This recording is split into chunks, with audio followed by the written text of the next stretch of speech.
नमस्कार, हिमाचल अभी.com से मैं पल्लवी शर्मा। पेश है आज के मुख्य समाचार।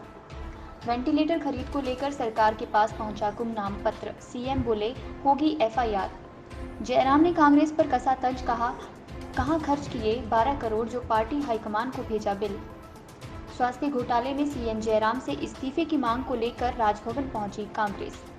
कैबिनेट में जल रक्षक, पैराफिटर और पैरा पंप ऑपरेटरों के मानदेय में हुई बढ़ोतरी। अटल स्कूल वर्दी योजना के तहत स्कूल बैग खरीद पर कैबिनेट ने लगाई मुहर। कांगड़ा में 4 लोग कोरोना पॉजिटिव, आज 6 ने जीती जंग। हिमाचल में छठे राज्य वित्त आयोग के गठन को मिली मंजूरी। मोदी सरकार के 1 साल पूरा होने पर हिमाचल की पहली वर्चुअल रैली में गरजेंगे रविशंकर प्रसाद। परोर में क्वारंटीन किए गए लोगों के लिए शुरू हुआ योग और मेडिटेशन। कोविड-19 के बीच प्रेमी से मिलने दक्षिण कोरिया से धर्मशाला पहुंची युवती। अब समाचार विस्तार से। आपके स्वास्थ्य का प्रहरी श्री बालाजी हॉस्पिटल, कांगड़ा, हिमाचल। वेंटिलेटर खरीद को लेकर सीएम जयराम ठाकुर के पास एक गुमनाम पत्र पहुंचा है। मीडिया से बातचीत के दौरान सीएम जयराम ठाकुर ने इस गुमनाम पत्र का जिक्र करते हुए बताया कि ये पत्र किसी संस्था के नाम से लिखा गया है, जिसमें वेंटिलेटर महंगे दामों पर खरीदने की बात कही है। सीएम जयराम ठाकुर ने कहा कि पत्र में 3.5 लाख का वेंटिलेटर 10 लाख में खरीदने के बारे में लिखा गया है। उन्होंने कहा, जब विजिलेंस, सीआईडी आदि को संस्था के बारे में पता करने के लिए कहा गया तो ऐसी संस्था कहीं नहीं मिली। जो वेंटिलेटर हिमाचल स्वास्थ्य विभाग ने खरीदा है उसकी कीमत अभी भी एक पोर्टल पर 10,30,000 है। इसमें किसी भी प्रकार की कोई अनियमितता नहीं है। इस गुमनाम पत्र के मामले में एफआईआर दर्ज होगी, साथ ही मानहानि का भी मामला दर्ज होगा। पत्र लिखने वाले को जल्दी ढूंढा जाएगा। सीएम जयराम ठाकुर ने कांग्रेस के 12 करोड़ का बिल बनाकर पार्टी हाईकमान को भेजे जाने पर तंज कसते हुए कहा है कि उन्होंने स्वास्थ्य विभाग से कहा था कि कांग्रेस ने जो किट सप्लाई की है वे उन्हें भी दिखाएं। वो भी देखना चाहते हैं कि ये किट कैसी है। मीडिया से बातचीत में उन्होंने कहा कि आखिरकार कांग्रेस नेता क्या संदेश देना चाहते हैं, पार्टी से लेकर पैसा कहां इस्तेमाल करना चाहते हैं। हिमाचल कांग्रेस प्रदेशाध्यक्ष ने 12 करोड़ का बिल बनाकर भेजा, इतना पैसा खर्च कर चुके हैं। इस संबंध में जब पत्र लीक हुआ तो हमें भी इस बारे जानकारी मिली। सीएम जयराम ठाकुर ने कहा कि देश और प्रदेश संकट के दौर से गुजर रहा है। उन्होंने विपक्ष के साथियों से कहा है, इस वक्त हमें कोरोना वायरस से लड़ने दीजिए, आप सबसे बाद में लड़ लेंगे। कोविड-19 के बीच ही हिमाचल प्रदेश में स्वास्थ्य घोटाले को लेकर कांग्रेस विधायक दल की बैठक में पारित हुए प्रस्ताव के अनुरूप गुरुवार को कांग्रेस पार्टी सीएम जयराम ठाकुर के इस्तीफे की मांग को लेकर राजभवन जा पहुंची। राजभवन पहुंचे कांग्रेसियों ने गवर्नर बंडारू दत्तात्रेय को ज्ञापन सौंपकर स्वास्थ्य विभाग में घोटाले की जांच विजिलेंस के बजाय हाईकोर्ट के सिटिंग जज से करवाने की मांग रखते हुए कहा कि इस मामले में सीएम जयराम ठाकुर को अपने पद से इस्तीफा दे देना चाहिए। कांग्रेस विधायक दल के नेता मुकेश अग्निहोत्री ने कहा कि कोरोना जैसी महामारी में प्रदेश के लोगों ने सरकार का भरपूर सहयोग दिया है, ऐसे में स्वास्थ्य विभाग में घोटाला होना दुखद है। सीएम जयराम ठाकुर के पास स्वास्थ्य विभाग है, इसलिए इसमें सीधी जिम्मेवारी सीएम की बनती है। इस दौरान पार्टी प्रदेशाध्यक्ष कुलदीप सिंह राठौर व विधायक दल के नेता मुकेश अग्निहोत्री सहित कई विधायक मौजूद रहे। प्रदेश सचिवालय में सीएम जयराम ठाकुर की अध्यक्षता में हुई कैबिनेट बैठक में जल शक्ति विभाग में जल रक्षक, पैराफिटर और पैरा पंप ऑपरेटरों के मानदेय में 300 रुपए प्रति माह की वृद्धि को मंजूरी दी है। मानदेय में बढ़ोतरी के बाद जल रक्षक को 3,300 रुपए प्रति माह, जबकि पैराफिटर और पैरा पंप ऑपरेटरों को 4,500 रुपए प्रति माह का मानदेय मिलेगा। कैबिनेट बैठक में ग्रामीण व शहरी क्षेत्रों में भूमि की पात्रता के लिए आय मानदंड में संशोधन कर 50,000 रुपए प्रति वर्ष आय को बढ़ाकर 1 लाख रुपए कर दिया गया है। इस कदम से ज्यादा लोग इस योजना का लाभ ले पाएंगे। साथ ही मंडी जिला के थुनाग में रेशम बीज उत्पादन केंद्र स्थापित करने तथा इसके संचालन के लिए विभिन्न श्रेणियों के 4 पदों को सृजित करने तथा भरने की भी स्वीकृति दी गई है। कोविड-19 महामारी के बीच स्कूली छात्र छात्राओं के लिए जयराम कैबिनेट से सुकून देने वाली खबर आई है। जयराम कैबिनेट की आज हुई बैठक में कक्षा 1, 3, 6 और 9वीं के स्कूली छात्र छात्राओं को अटल स्कूल वर्दी योजना के तहत स्कूल बैग की खरीद की मंजूरी दे दी गई है। इससे प्रदेश भर के 2.5 लाख से अधिक विद्यार्थी लाभान्वित होंगे। ये खरीद हिमाचल प्रदेश राज्य नागरिक आपूर्ति निगम लिमिटेड के माध्यम से ई टेंडर के आधार पर की जानी है। इसके अलावा कांगड़ा जिला के सुलह विधानसभा क्षेत्र में राजकीय बहुतकनीकी संस्था खोलने तथा इस संस्थान के प्रबंधन के लिए विभिन्न श्रेणियों के 29 पदों को सृजित तथा इन्हें भरने की स्वीकृति प्रदान की गई है। शेष समाचार ब्रेक के बाद।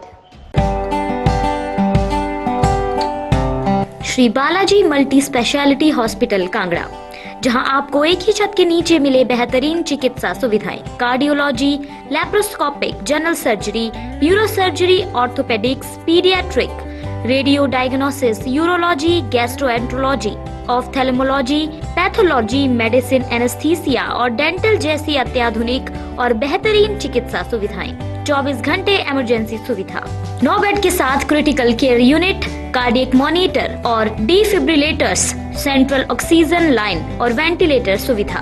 हिमाचल प्रदेश के सबसे बड़े निजी स्वास्थ्य सेवा प्रदाताओं में से एक Shri Balaji multi speciality hospital Kangra राष्ट्रीय स्वास्थ्य बीमा योजना के साथ सूचीबद्ध Shri Balaji multi speciality hospital Kangra BPL परिवारों के लिए अस्पताल में कैशलेस भर्ती होने के साथ ही ईसीएच की भी सुविधा। हमारा पता Shri Balaji multi speciality hospital, Balaji Vihar, Ujjain, Kangra. संपर्क करें 9218411108 पर। Shri Balaji multi speciality hospital Kangra.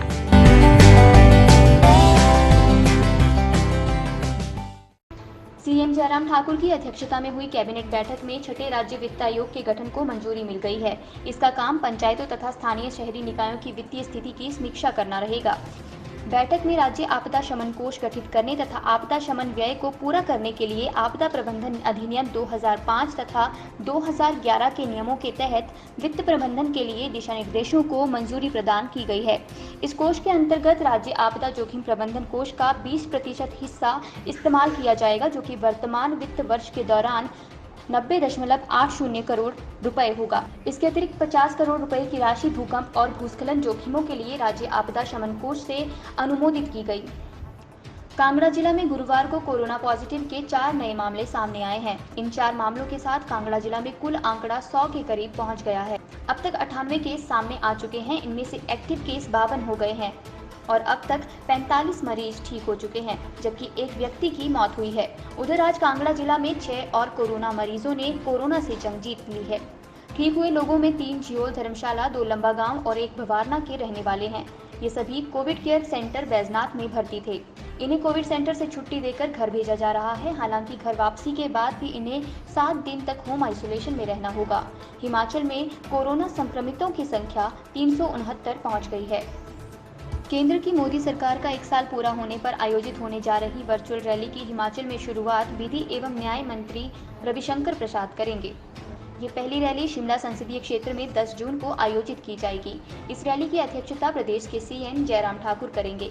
प्रत्येक वर्चुअल रैली में हर संसदीय क्षेत्र से 50,000 लोग जुड़ेंगे। इस संबंध में आज शिमला संसदीय क्षेत्र की बैठक का आयोजन वीडियो कॉन्फ्रेंस के माध्यम से किया गया। बैठक की अध्यक्षता संसदीय क्षेत्र के प्रभारी एवं प्रदेश उपाध्यक्ष पुरुषोत्तम गुलेरिया एवं क्षेत्रीय पालक और कैबिनेट मंत्री राजीव सैजल ने की। पार्टी के संगठन मंत्री पवन राणा इस बैठक में विशेष रूप से उपस्थित रहे। बैठक को संबोधित करते हुए प्रदेश उपाध्यक्ष पुरुषोत्तम गुलेरिया ने कहा कि 5 जून से लेकर 30 जून तक केंद्र की मोदी सरकार का 1 वर्ष का कार्यकाल पूर्ण होने पर एक विशेष अभियान का आयोजन किया जाएगा। उसी के तहत कल शिमला में सीएम जयराम ठाकुर एक प्रेस कॉन्फ्रेंस करेंगे। राधा स्वामी सत्संग व्यास परोर में इंस्टीट्यूशनल क्वारंटीन रह रहे लोगों के लिए गुरुवार से योग और ध्यान अभ्यास आरंभ कर दिया गया। यहां पर क्वारंटीन किए गए लोगों की रोग प्रतिरोधक क्षमता में इजाफा हो, इसके लिए प्रशासन ने यह कदम उठाया है। इसके तहत प्रातः लगभग 1 घंटे तक लोगों को योग प्रशिक्षक द्वारा विभिन्न योग आसन करवाए जा रहे हैं। पौष्टिक भोजन, फल, दूध इत्यादि के साथ साथ योग तथा ध्यान शिविर के आरंभ करने पर इंस्टीट्यूशनल क्वारंटीन में रह रहे लोग प्रशासन की इस पहल की सराहना कर रहे हैं। शहीद कैप्टन विक्रम बत्रा राजकीय महाविद्यालय पालमपुर के प्रोफेसर सुजीत सरोज और रजनीश अवस्थी के मार्गदर्शन में योग तथा ध्यान के अभ्यास का कार्यक्रम प्रातः 7 बजे प्रारंभ किया जा रहा है। पहले दिन योग और ध्यान शिविर में 50 लोगों ने भाग लिया। कोविड-19 महामारी के बीच 34 वर्षीय एक विदेशी युवती अपने प्रेमी से मिलने धर्मशाला पहुंच गई। युवती की फेसबुक के माध्यम से धर्मशाला में रह रहे चंडीगढ़ के युवक मनोज कुमार से दोस्ती हुई थी।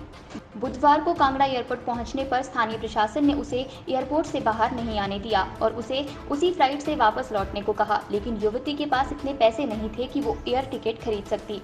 इस पर पुलिस प्रशासन ने धर्मशाला में रह रहे मनोज कुमार से संपर्क किया और इस युवती के संबंध में जानकारी ली। मनोज ने लड़की से कोई भी संबंध नहीं होने की बात कही और उसका एयर टिकट व अन्य खर्च उठाने से भी इनकार कर दिया। इस पर प्रशासन ने युवती को धर्मशाला के रेस्ट हाउस में ठहराया और उसको आज दोपहर स्पाइस जेट की ही फ्लाइट से वापस दिल्ली भेजा गया। इन्हीं खबरों के साथ आज का रेडियो बुलेटिन यहीं पर खत्म होता है। नमस्कार। आपके स्वास्थ्य का प्रहरी श्री बालाजी हॉस्पिटल, कांगड़ा, हिमाचल।